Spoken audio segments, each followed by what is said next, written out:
and welcome to Vantage this week, a show where we recap the highlights of the week gone by. Donald Trump has imposed sweeping global tariffs. He has effectively unleashed a global trade war. So what should you know about his tariff moves? How do they impact India and the world? How are the markets reacting? We'll discuss all of that. In Russia, Vladimir Putin is ramping up his military. He has launched a new recruitment drive to draft 160,000 men into the army. What's behind this massive build-up? We will tell you. And discuss why the Netflix series Adolescence has sparked a global conversation. All this and more lined up. Let's get started.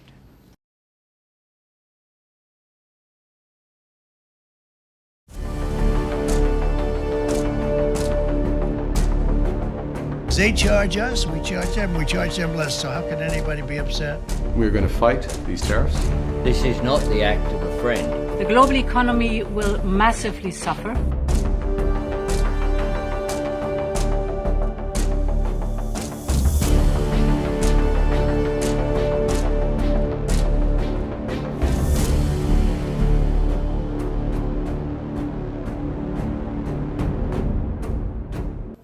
Tariffs, one of the many things you learnt in school. You may remember reading about it in your textbook. Some of you may have thought, why bother? It's not like I'll ever use it in life. Well, now we know how wrong we were. Tariffs will probably be the word of the year, and if Donald Trump has his way, maybe even the word of the decade. Yesterday was his big liberation tariff day. President Trump held a special event at the White House. The stage was decked in American flags and Trump walked out to a big round of applause and music. Then came the big speech. Trump spoke for almost 1 hour. He brought in charts. He made false accusations at countries and he promised liberation for Americans. China. For decades, our country has been looted, pillaged, raped, and plundered by nations near and far, both friend and foe alike. They watched in anguish as foreign leaders have stolen our jobs, foreign cheaters have ransacked our factories, and foreign scavengers have torn apart our once beautiful American dream. Our country and its taxpayers have been ripped off for more than 50 years, but it is not going to happen anymore. It's not going to happen. After the speech, Trump signed an executive order. With one stroke of the pen, he ripped up the global trading order. He effectively started a global trade war, and at the center of it are reciprocal tariffs. We have explained this before. These are basically tit-for-tat tariffs. You impose 10%, I will impose 10%. That is the definition of reciprocal tariffs. But Trump's version is a bit different. Tonight we'll tell you about this tariff regime. In fact, we've split it into 10 parts, the 10 things that you must know about this move. Number one, Trump has not gone for full reciprocity, which is a deviation from his original plan. Initially, he wanted to go beyond reciprocity. He said he won't just look at tariff rates, he will also look at non-tariff barriers like subsidies or tax cuts. That approach would have been even more devastating, but as it turned out, Trump did not go that way. The current rates are less than reciprocal. He has called it kind tariffs. I call this kind reciprocal. This is not full reciprocal. This is kind reciprocal. But what we do is we cut it in half, we charge them. So what are these kind rates? That's our second highlight. Trump has unveiled a 10% baseline tariff. This will apply to all goods entering the United States, basically a blanket tariff. And this will come into effect on Saturday. For some countries, this is also the only rate, like the United Kingdom, Brazil, Singapore, Australia, the United Arab Emirates, and Saudi Arabia. Trump says these countries charge American goods 10% tariff, so the reciprocal rate is also 10%, meaning only the baseline applies to these countries, the ones that I just mentioned. Which brings us to the third highlight. Around 60 countries face customized tariff rates. These are over and above the 10%. I'll quickly go through some of them. The White House says China's tariffs are 67%. The reciprocal rate is 34%. Remember, China already faces 25% US tariffs, so the total comes to over 50%. The White House claims that Europe imposes 39% tariffs. and the reciprocal is 20%. For Japan, it is 24%. For India, it is 27%. For Israel, 17%. For Pakistan, 30%. For South Africa, 31%. South Korea, 26%. And Taiwan, 32%. These are the tariffs on major countries. They will be imposed on the 9th of April. That's next Wednesday. Trump channeled his reality TV persona while announcing them. With the chart in hand, he rattled out the rates. China, 67%. European Union, 39%. Vietnam, 90%. Taiwan, 64%. We're going to charge them 32%. Japan, 46%. They would charge us 46%. India, very, very tough. Very, very tough. They charge us 52%. Switzerland, 61% to 31%. Indonesia, Malaysia, Cambodia. Oh, look at Cambodia, 97%. United Kingdom, 10%. South Africa, 60%, 30%. Next is highlight number 4. Trump announced a special rate for foreign automobiles, a 25% tariff. Say you're importing a car made in Germany or China or France. Then the importers must pay 25% tariff. This applies to cars made anywhere in the world. And this tariff came into effect this morning. I know we've thrown a lot of numbers at you. But how did Trump arrive at these numbers? Well, that is highlight number 5. The White House is talking about a very complicated formula, but some mathematicians have figured it out. First, they took a country's trade surplus with America. Then they divided it by their exports to America, and the result was then halved. Let's look at the example of China. China's trade surplus is $295 billion. Their exports to the U.S. are $438 billion. If you divide that, you get 0.67. 67% is how the Americans calculated it. If you halve that and round it up, you get 34%, which is what Trump is now imposing on China. Economists are baffled by this calculation. They're calling it 6th grade maths. But some countries don't have to make these calculations, the likes of Iran, North Korea, and Russia, because Trump is not imposing tariffs on them. Iran, North Korea, and Russia, no tariffs. And that is highlight number 6. These countries are already under significant U.S. sanctions. Their tariff rates are also quite high. So the White House says additional tariffs are not necessary.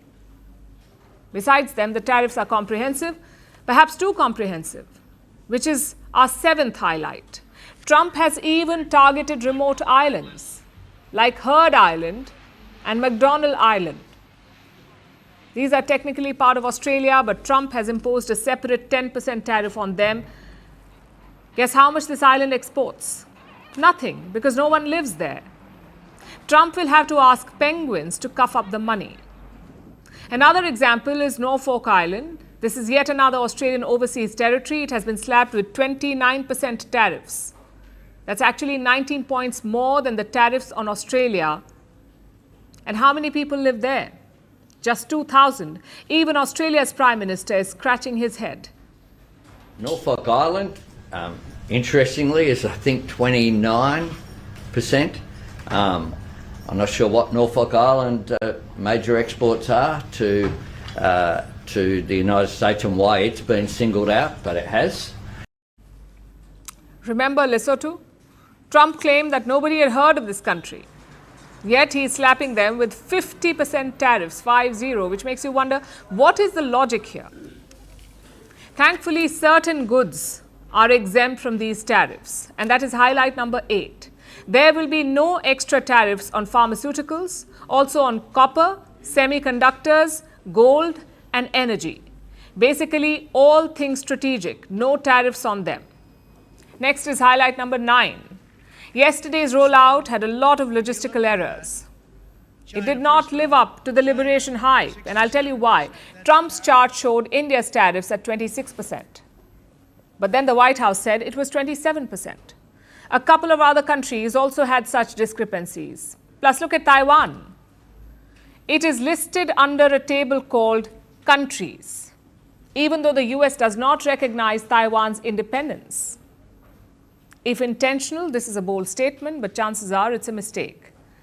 And finally, the 10th highlight. How are markets reacting to Trump's Liberation Day? not well. Japan's Nikkei lost almost 1,000 points today. It fell to an 8-month low. In India, the Sensex lost more than 320 points. In France, the CAC fell almost 240%. In Germany, the DAX fell more than 600 points. In Hong Kong, the Hang Seng dropped 350 plus points. And as expected, it is worse in America. The S&P 500 was down 225 points in opening trade, and Dow Jones almost 1,500 points down. Everywhere you look, stocks are in the red, and this is just the start. Once the retaliation comes, the bloodbath may worsen.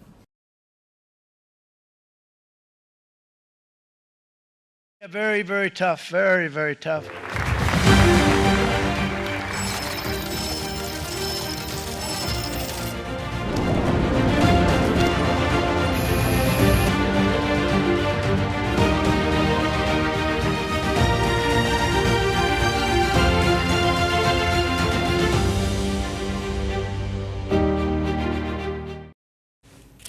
So Donald Trump's trade war is well and truly underway. He has spared no one this time, not even India.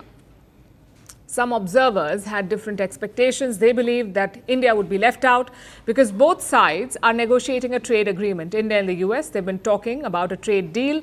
Trump himself said this a few days ago. So the hope was that he won't impose tariffs till those talks conclude. But that's not how it played out. Listen to this. India, very, very tough, very, very tough. The Prime Minister just left, and he's a great friend of mine, but I said, you're a friend of mine, but you're not treating us right. They charge us 52%. You have to understand, we charge them almost nothing. India is very tough, he said. He called Prime Minister Modi a great friend, but he imposed tariffs nonetheless. They will come into effect on the 9th of April. And what's the rate? 27%. Although Trump's chart, as we just told you, said 26%, the official order of the US government says 27%. And that chart had many such discrepancies. But for the moment, we'll focus on India. What will be the impact of these tariffs on India? How much would it cost the Indian economy? $34 billion. That's the cost. That's almost 1% of India's GDP. $34 billion, 1% of India's GDP, 0.9% to be precise. And which industries and sectors will be hit? We have a list. Electronics worth $14 billion, gems and jewelry worth $9 billion, and automobiles and auto parts. They will be charged a different rate though. Trump has announced a blanket 25% tax on automobiles and auto parts. That's for all countries. So the same 25% rate would apply to India too. This is only for auto exports, 25% tariffs. And auto exports in India's case is not a substantial amount. India does not export a lot of finished automobiles to the US, but it does supply auto parts. And this export is worth $2.2 billion. So broadly, these are the industries that will be hit. Now let's talk about the ones that are safe. Pharmaceuticals, semiconductors and copper, steel and energy products. All these have been spared from the new Trump tariff regime. And what is India's response?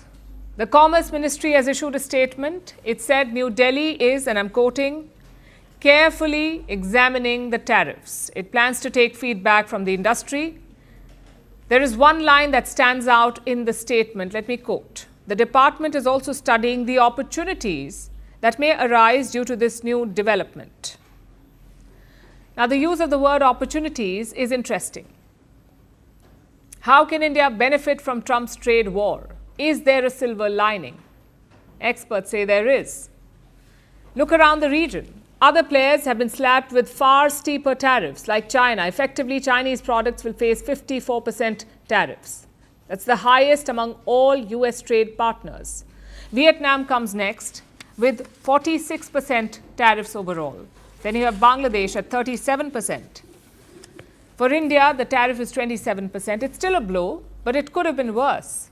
And this gap between India and its neighbors may work in India's favor, specifically in three high-value industries: textiles, electronics, and machinery. Experts say that Trump's tariffs can open new doors for India. One example they give is that of Taiwan. It's the world leader in semiconductor supply. But if the supply chains shift from Taiwan, and if India emerges as an alternative, if it replaces Taiwan even partially, it would be a boost for India's economy. All of these are big ifs, but there's a possibility. New Delhi can start with some low-hanging fruits, stuff like packaging, testing, and low-end chip manufacturing. So that's one scenario, to harness the impending supply disruption. Similarly, India has opportunities in areas like machinery and toys. China currently dominates this space, but with tariffs as high as 54%, businesses will look elsewhere to make their goods, to cut costs and maintain their bottom line. So India is in a strong position, but to leverage this, India must reform. India must position itself to win new businesses. It must make structural reforms and offer compelling incentives to invite businesses. This includes building infrastructure and strengthening the logistics network. There's a lot of work to do. Trump's tariffs could push India towards making these changes. At the same time, India will have to manage Trump's unpredictability. Which brings us to the trade deal. The US wants India to make sweeping concessions. It wants India to reduce tariffs across the board, from energy to defense and even agriculture. Now, if India agrees to American terms, it could still evade the tariffs. But the price for this would be steep. If you lower the barriers on American goods, Indian manufacturers could lose out. If tariffs on farm products are reduced, Indian farmers would protest. And this is tricky, both economically and politically. So New Delhi will have to strike a tough balance.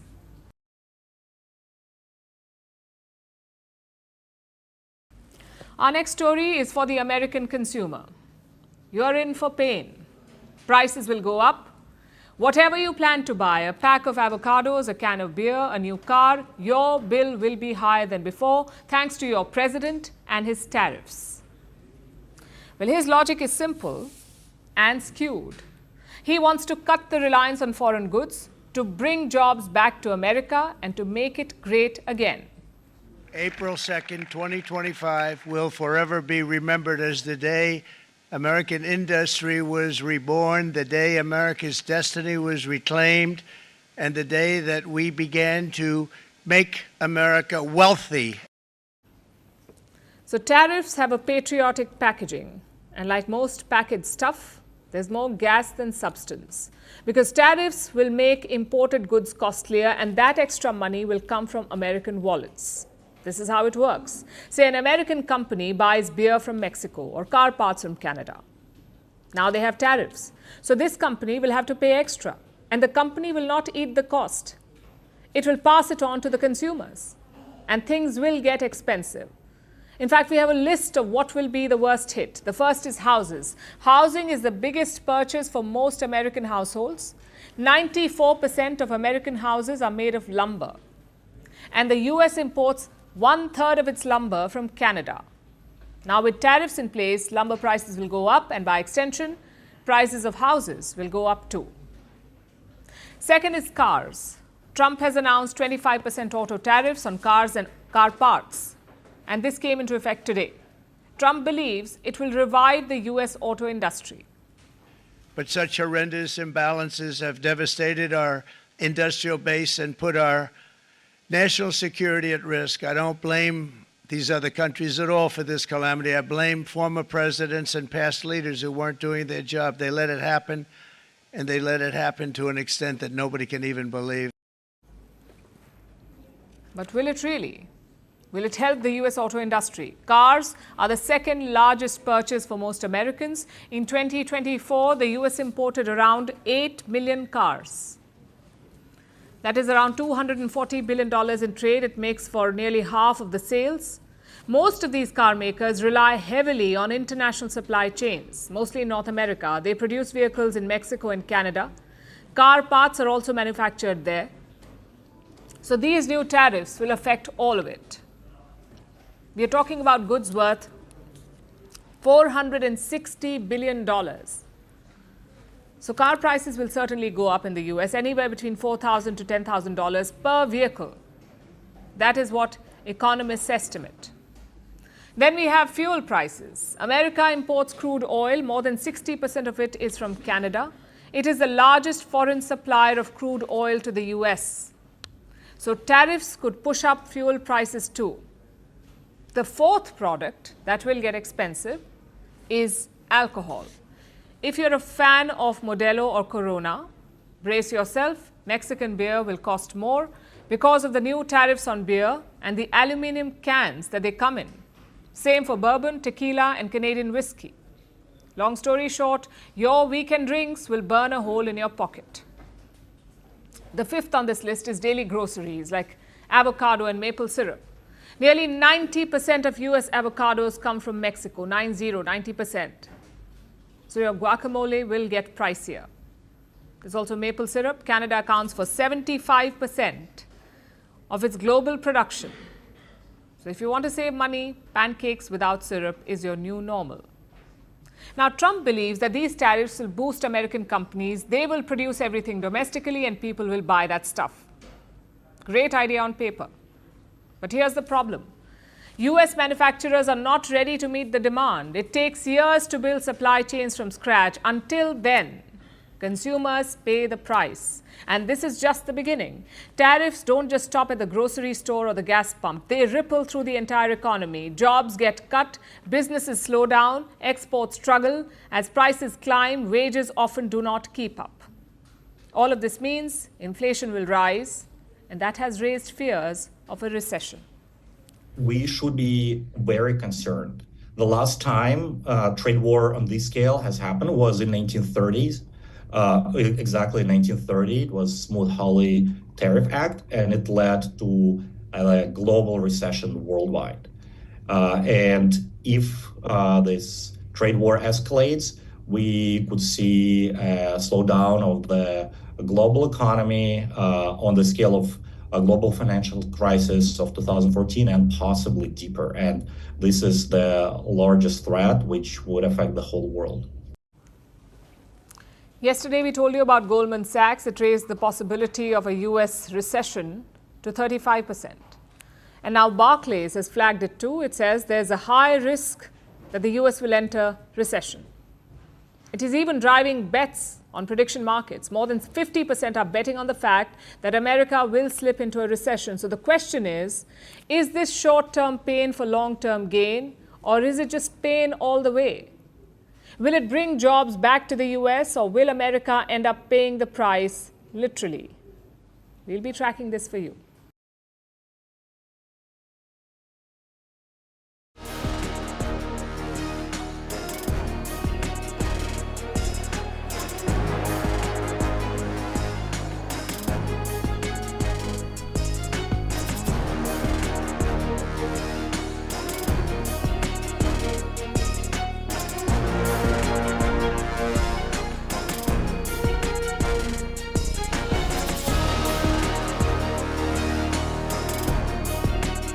We are looking at pharma right now, pharmaceuticals as a separate category. Then we'll be announcing that sometime in the near future, not too distant future.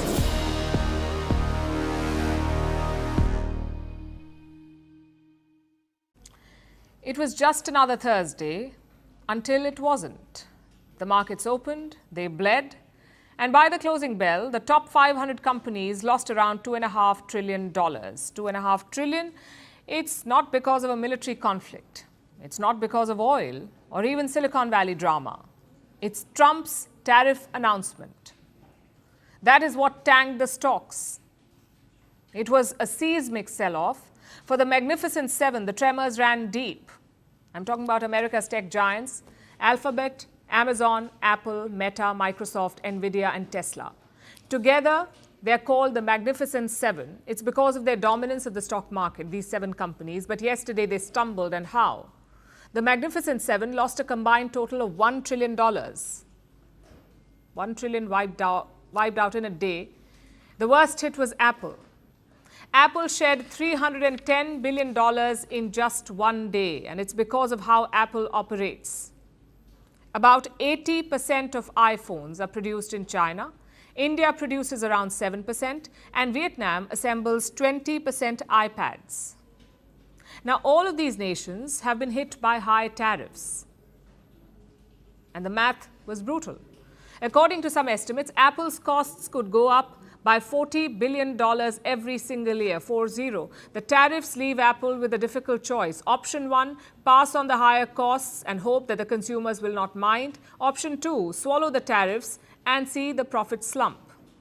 Chances are they will choose option 1 and pass on the cost to the consumer, which means iPhones will get even more expensive. Right now, the iPhone 16 sells in the US for $799. It could go up to $1,142.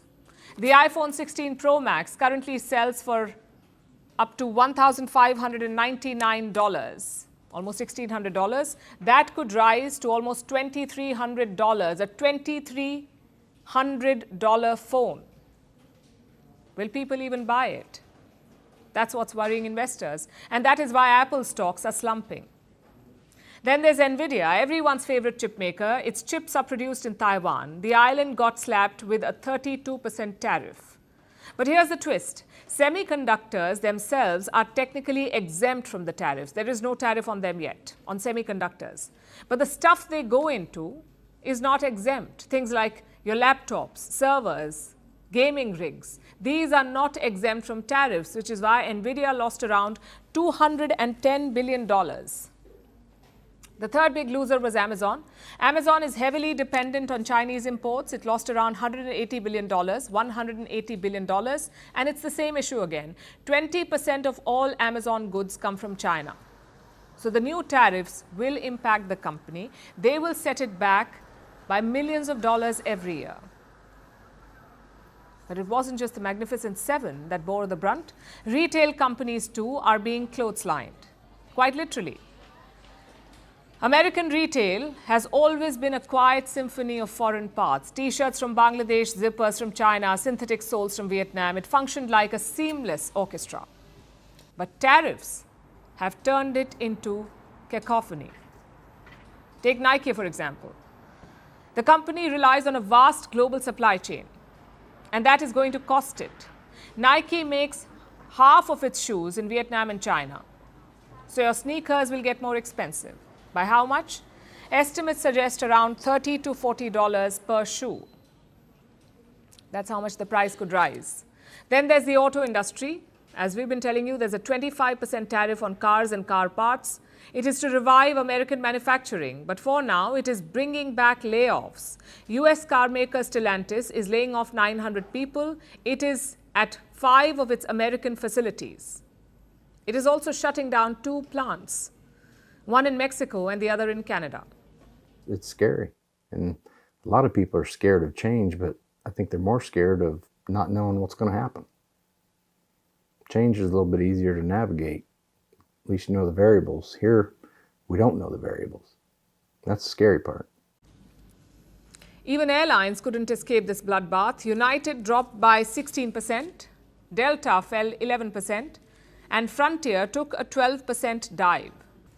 You may wonder, why is that? Why are airlines affected? That's because higher tariffs make everything cost more. There's jet fuel, imported parts, snacks, and probably even those tiny airplane pillows that no one uses.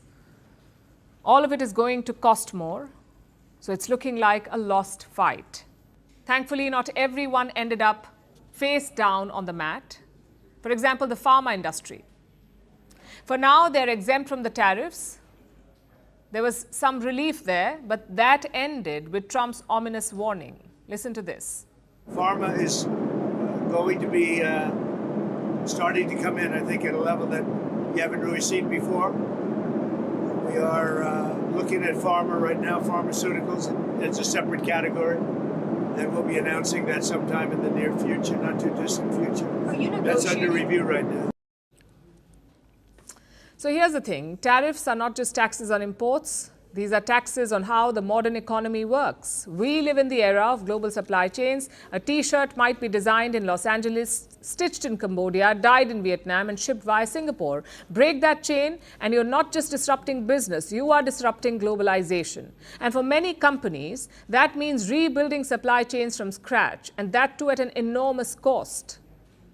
So Trump's tariffs are more than a policy. They are a rejection of the interconnected global economy. Some will call it protectionism, others will call it long overdue realism. But whatever you call it, it has teeth. And those teeth are leaving marks on companies worldwide.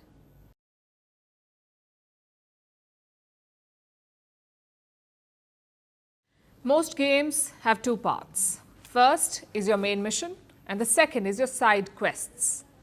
President Donald Trump already has a lot of main missions, like his liberation tariffs and his peace pursuit in Ukraine.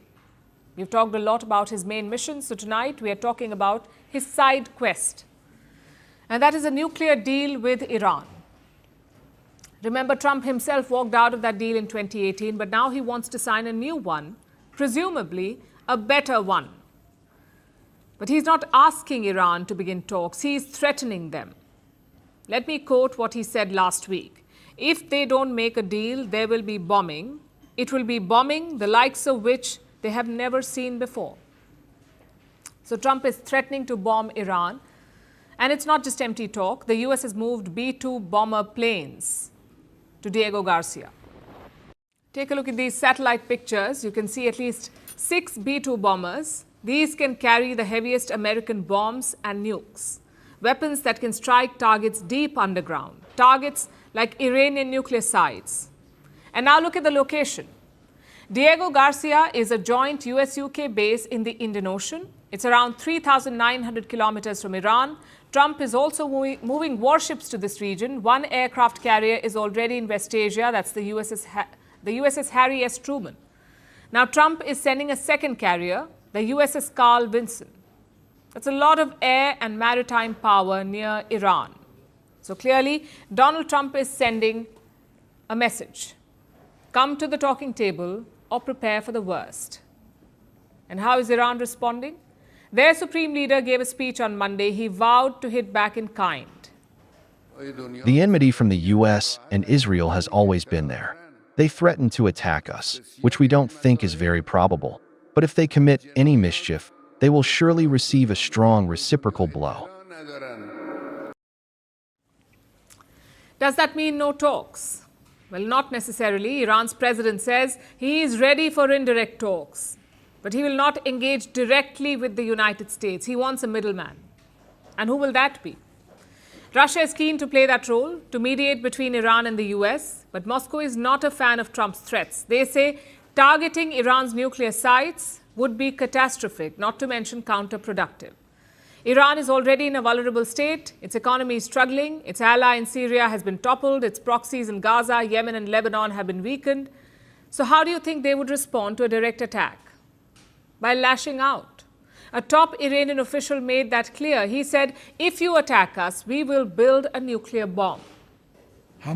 We have said that there is a fatwa. We are working under the supervision of the IAEA and we won't move toward a nuclear weapon. But if you make a mistake regarding Iran's nuclear issue, you'll force Iran to take that path because it has to defend itself. How close is Iran to making a bomb? They could produce weapons-grade uranium in 2 weeks. After that, it's just a matter of months. So Iran is very close to making a nuclear bomb, which is why Donald Trump is suddenly keen on a deal. Iran too is open to restarting talks, but they have certain concerns. For starters, Iran wants the US to lift sanctions. Only then will they engage in direct talks. Secondly, there is a trust deficit. Iran went through all of this with Barack Obama. When he was president, Iran signed a nuclear deal and they kept their end of the agreement. It was America that walked out under Donald Trump. So naturally, the Iranians are a bit apprehensive. They feel that Trump cannot be trusted. The question is, how do you break this deadlock? You need a trusted mediator, someone who Trump and the Iranians can rely on. Like I said, Russia is eyeing that role, but it's not clear if they have the bandwidth. After all, Moscow has its own peace talks with Ukraine. Another option is China. Beijing has offered to play a constructive role, but their sympathies clearly lie with Iran. The implementation of the Joint Comprehensive Plan of Action has been disrupted by a U.S. withdrawal. The United States should show political sincerity and return to the talks as soon as possible. Sanctions, Pressure and coercion will lead to nowhere. Arab countries are also prime candidates like the UAE or Oman. They're also well placed to mediate the talks.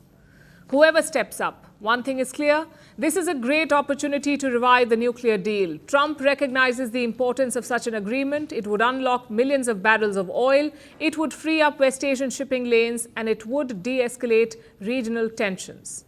At the same time, it would mean prosperity for Iranians because any deal will involve the lifting of sanctions, which is why Tehran is also not ruling out the talks. They simply want assurances and concessions, which is only fair after Trump's withdrawal in 2018. Let's hope both sides can put the past behind them and make some progress.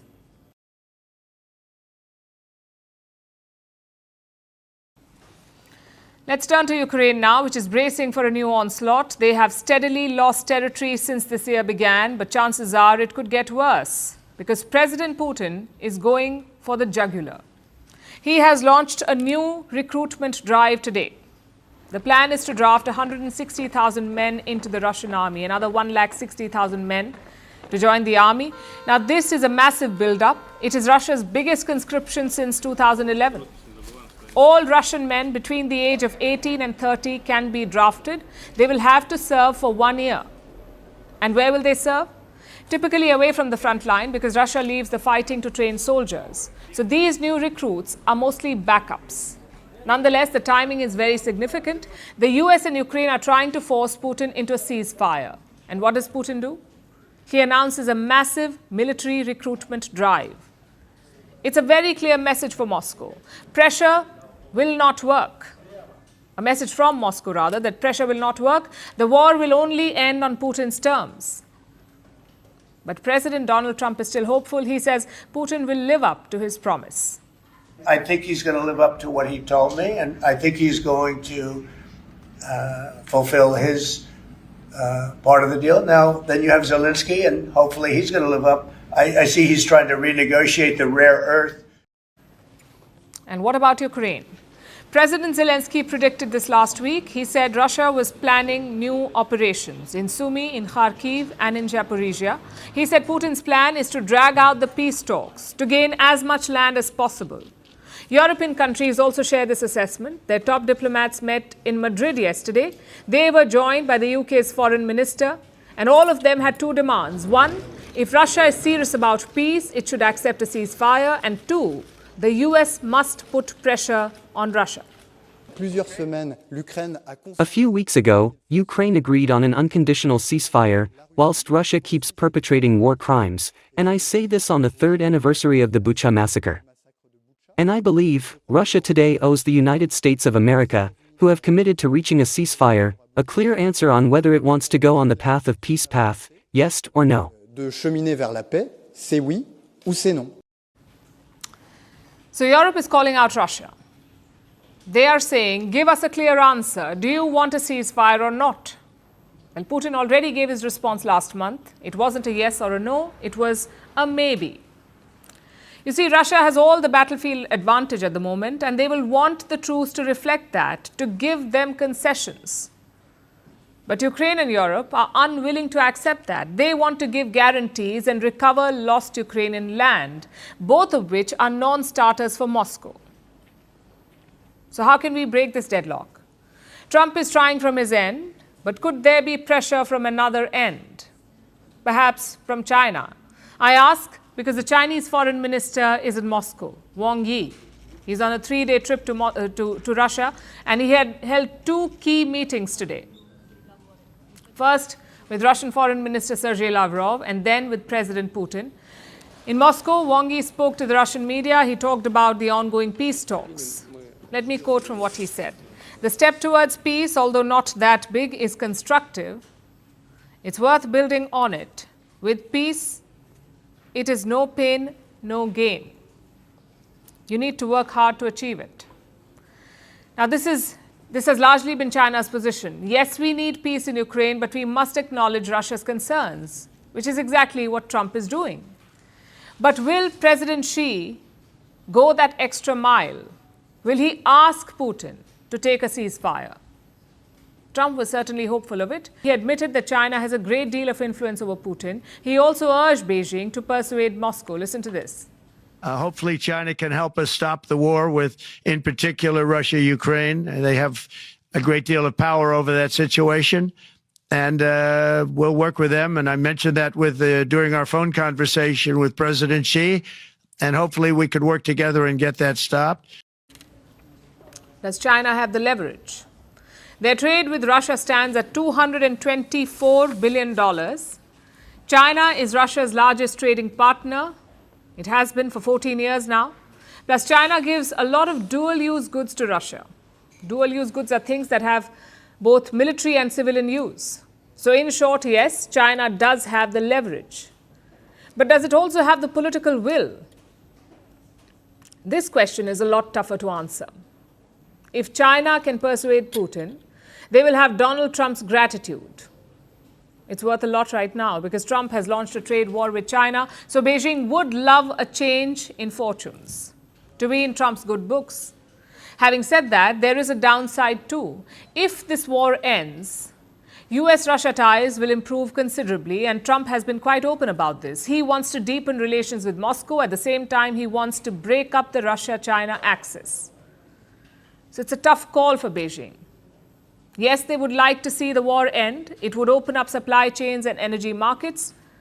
But do they have sufficient confidence in their ties with Moscow? Can it survive Trump's reset with Russia? In today's meeting, Wang Yi projected confidence. He said China and Russia would not tolerate interference from outside. He said their ties are not against a third country. Let's see if this confidence allows Beijing to push Vladimir Putin.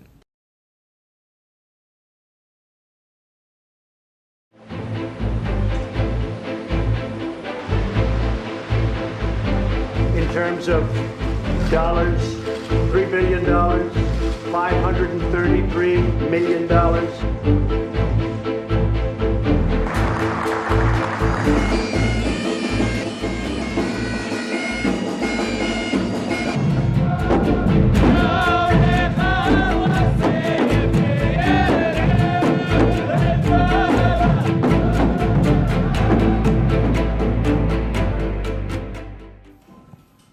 There's an old playbook for new American presidents, especially when it comes to their first big foreign trip. You shake hands in London, maybe share a polite chuckle with Canada, or pay a visit to Mexico City. Most American presidents have followed this, but not Donald Trump. He first became president in the year 2017 and tossed this playbook out the window. Trump's first foreign trip as president was to Saudi Arabia. And now he's in the White House again for a second term. Guess where he's heading first? Back to Saudi Arabia. Reports suggest that Trump will visit the kingdom in the month of May. That will be his first foreign trip as U.S. president. Which brings us to the question, why Saudi Arabia? Why does Trump keep going there first? And what does he hope to achieve? Let's start with the last one. What does he hope to achieve? If there's one thing that Trump loves, it's a big, flashy deal. That's what he got in 2017. He landed in Saudi Arabia. He got a grand reception, and he secured a $450 billion investment. In this day, I just want to thank everybody, but tremendous investments into the United States, and our military community is very happy, and we want to thank you and Saudi Arabia. But hundreds of billions of dollars of investments into the United States and jobs, jobs, jobs. This time he's outdoing himself. Riyadh has pledged to invest $600 billion in the US, $600 billion, but Trump is not happy. He wants $1 trillion. 1 trillion, that's one with 12 zeros. And that's what Trump hopes to achieve on this trip. Of course, when and how this money flows is an entirely different story. But this is not just about the money. It's the way Trump does business.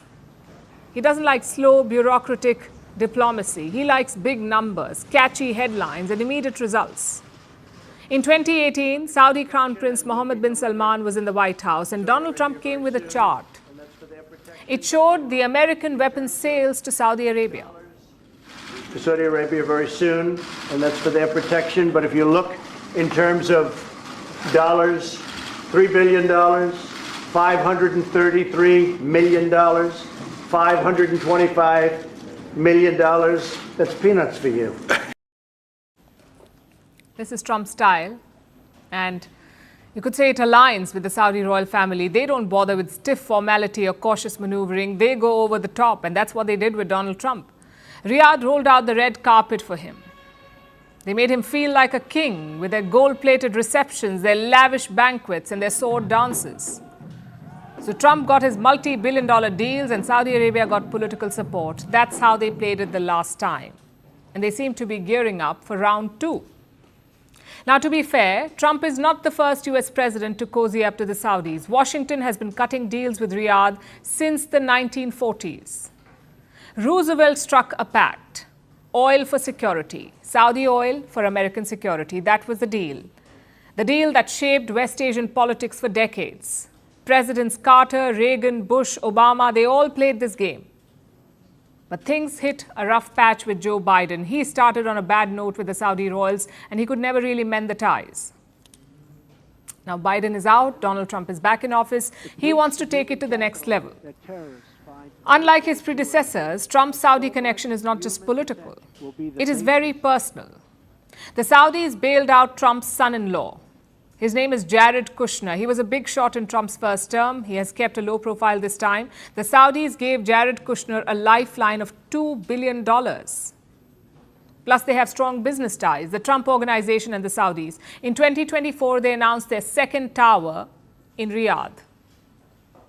And then there's Trump's favorite sport, golf. Donald Trump has strong ties with Live Golf. That's the golf tour backed by the Saudi Sovereign Fund.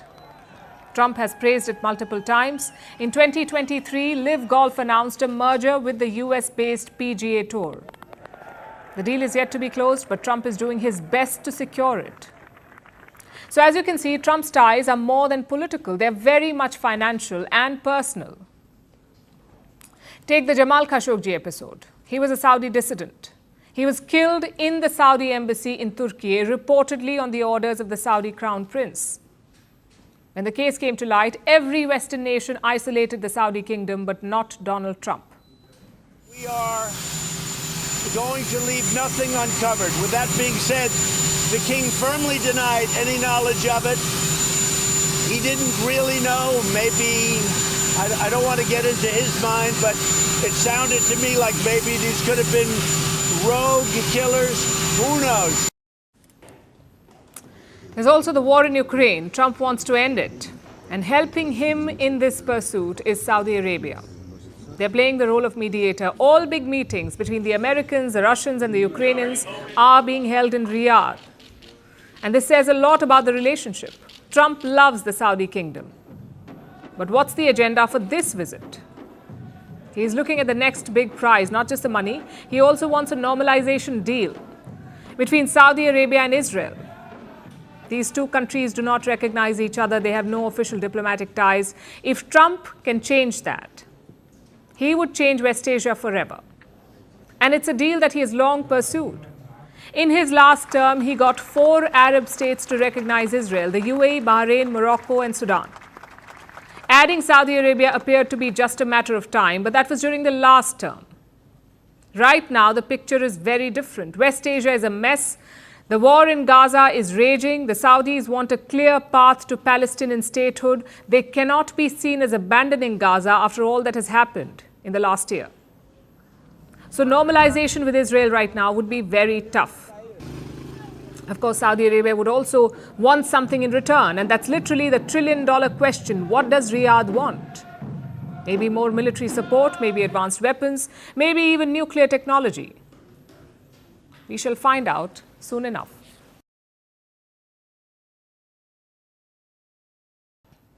I'm sure you're familiar with Jordan. It's a country in West Asia, home to more than 11 million people. Jordan also has a standing army of more than 100,000 soldiers. I know what you're thinking. Why this crash course on Jordan? Well, Jordan's GDP is just above $50 billion, which is less than what our story's main character is worth. I'm talking about America's Harvard University. It is worth $53 billion. 53 billion, that's more than the GDP of 120 countries.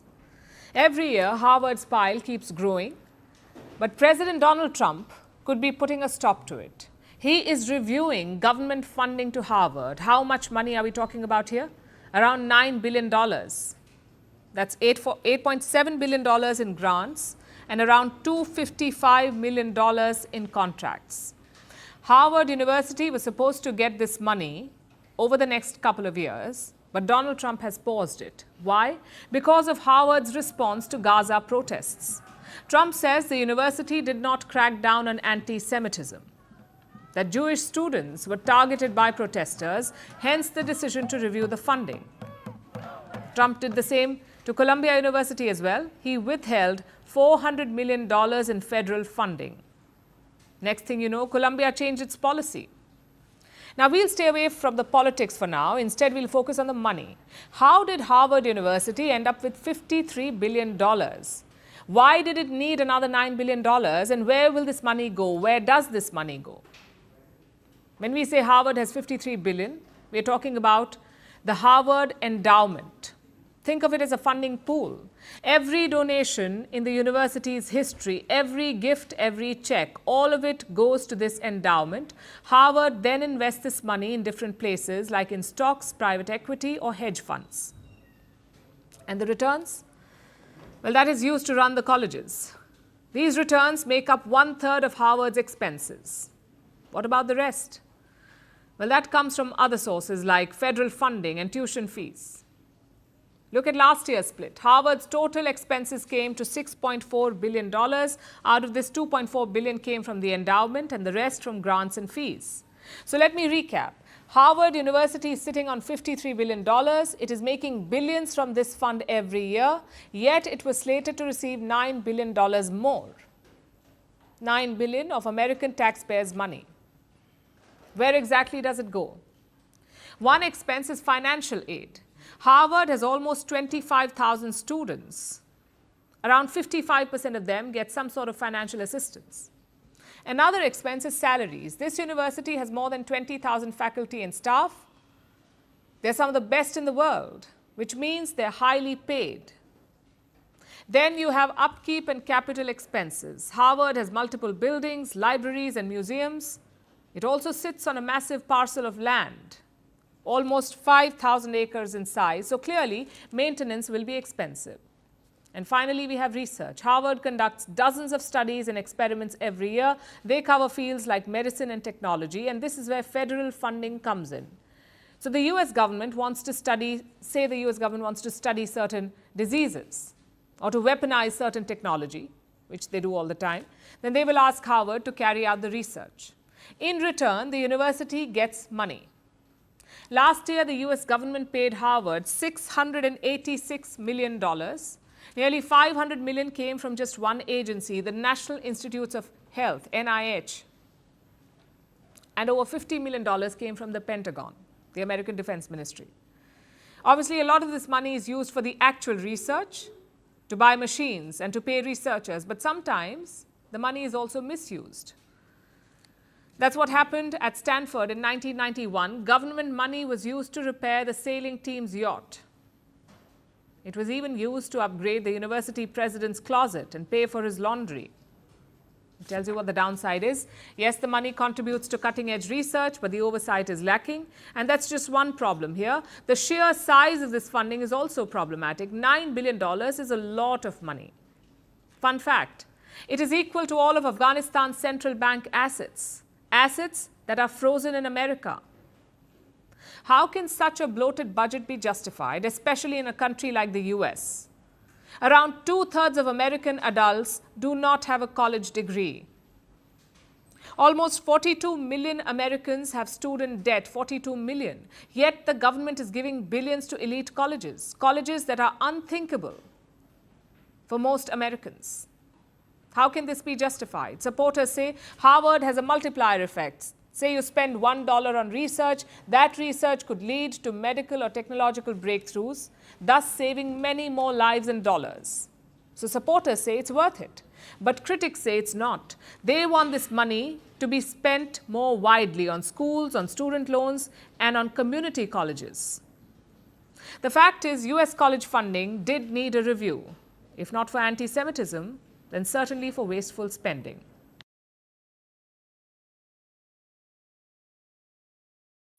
Attention to detail, intricate hand drawings, and a slow, years-long, careful process. This is what many animated movies usually entail, like the ones from the famed Studio Ghibli. But last week, all of it changed. OpenAI launched its advanced AI image generator, and you all know what happened next.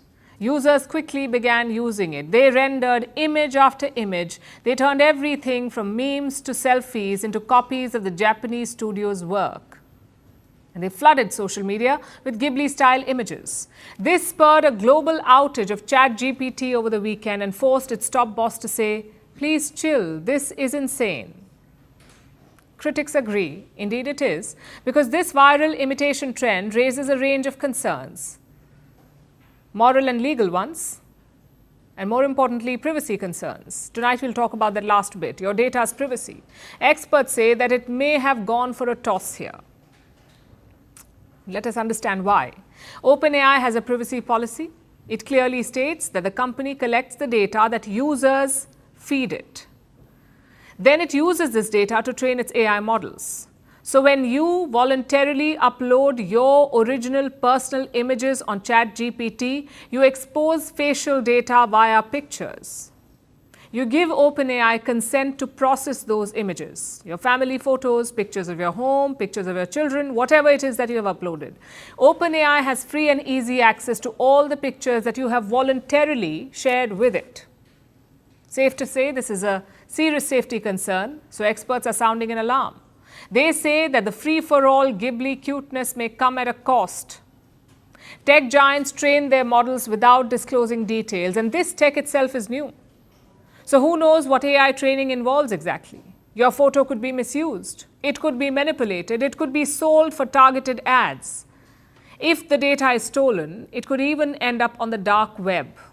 And if this sounds scary, that's because it is. None of these risks are unprecedented. Have you heard of Clearview AI? This is an American startup. It deals with facial recognition. Last year, it was fined $33 million by a Dutch watchdog. The company was scraping billions of images from social media without people's consent, compiling them into a database and then selling them. Similarly, last year, an Australian company called OuterBox suffered a data breach. It had facial scans, driving licenses, addresses of 1 million people. All this data was stolen. Like I said, it is scary. And this is not just about your pictures. It is about all kinds of data, like your health data. Let's look at another tech giant, Apple. Apple is revamping its health app. It wants to analyze your health metrics, your heart rate, blood oxygen, calories, all of it. And it wants to give you live health advice with an AI tool. This will basically give you a doctor in your pocket. And it will give Apple a treasure trove of data. Now, don't get us wrong, this can be helpful in some cases, but it comes at a time when headline after headline shows this. Companies are collecting your health data and selling it, sometimes secretly, sometimes openly, but they're doing it. I have another example, 23andMe. This is another big name in the news for all the wrong reasons. This is a genetic testing service. People used it in hopes of learning fun things about their family, but now this company has gone under. It is up for sale. And so is the DNA information, the genetic data, the health histories, all of it, of 15 million customers. All this data is up for grabs to the highest bidder, so people are scrambling to delete it, and they're crashing the site in the process. Which brings this cautionary tale to a full circle, because this is about everything from Ghibli-style images to your DNA. Technology is growing by leaps and bounds. It is monitoring us. It is recording all kinds of data. It is encoding and decoding our faces, our feelings, our form. But what happens to this data? Is it really used for the better? Is it safe? Frankly, no one is sure. And that is a huge problem. So what should you do? We have the answer straight from the horse's mouth. We asked ChatGPT, is it safe to upload personal pictures in ChatGPT's Ghibli art generator? And listen to what it said. It is important to be cautious, avoid uploading sensitive or personal content, identifiable or private images, review the privacy policies of the service, and if you have any concerns, it's always a good idea to err on the side of caution.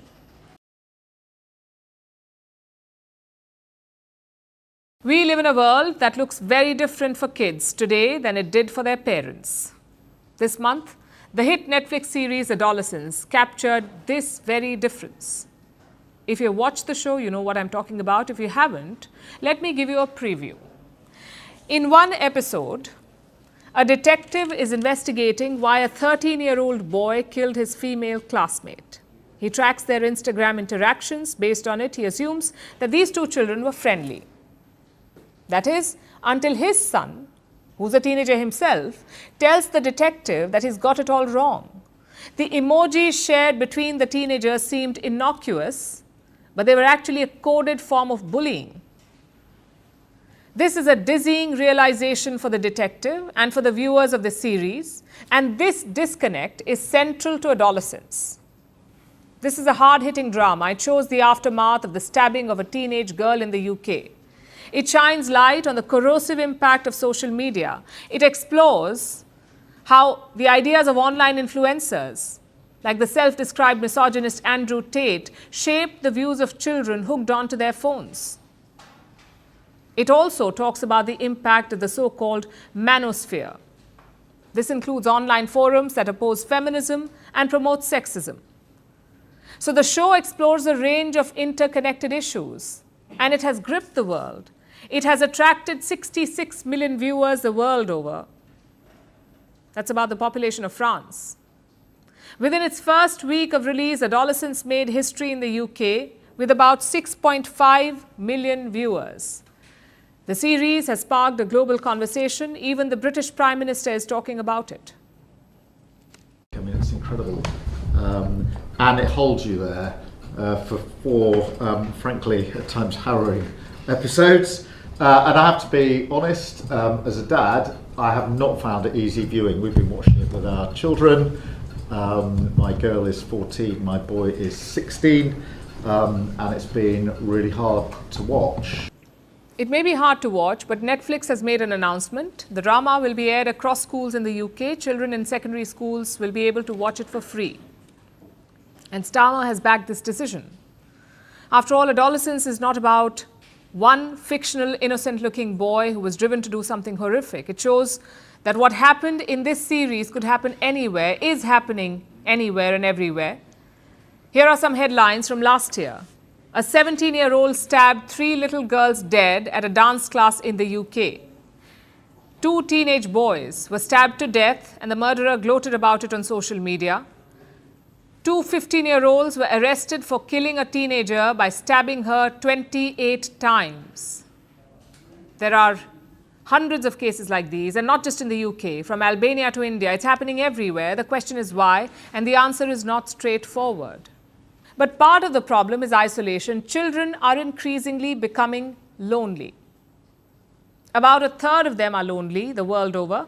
Mental health cases are on the rise, so children are no longer safe in their own rooms. As they peer at screens, forces exploit their vulnerability. The devastating effect of misogyny on our society, very powerful. The dangers of online radicalisation and this sense of young people being on their own, very often in their bedroom or wherever, isolated with that online radicalisation. Children are impressionable. What they see is what they learn. Unfortunately, in today's world, this means content on the internet, which is often hateful, violent, and sexist. According to a poll in the UK, 80% of 16 and 17-year-old boys consume content by Andrew Tate. In contrast, only 60% have heard of their own Prime Minister. This may sound appalling, but 56% of young fathers approve of Andrew Tate. Now, to give you context, this is the same man who has gone viral with his rants about male dominance. He has openly advocated violence against women. He has been banned from every major social media platform, and yet his ideas have taken root in the minds of countless children, even boys as young as 5. So when impressions are made at such a young age, we know what comes next. Deep fake porn of girls made by their classmates, cyberbullying, misogynistic chants by children, and sexism across schools spurred by social media. It is like a horror show, and children everywhere are at risk. But there is no silver bullet to fix this. Like we said, this is not one problem. This is a broad cultural issue. It is about how society views women. It is about the sheer lack of regulation. It is about playing catch up with technology. This is a problem that needs both awareness and policy change. A TV show has taken care of the first part. There is awareness. Policymakers can talk about it. But it's about time that they take up the baton and do the work.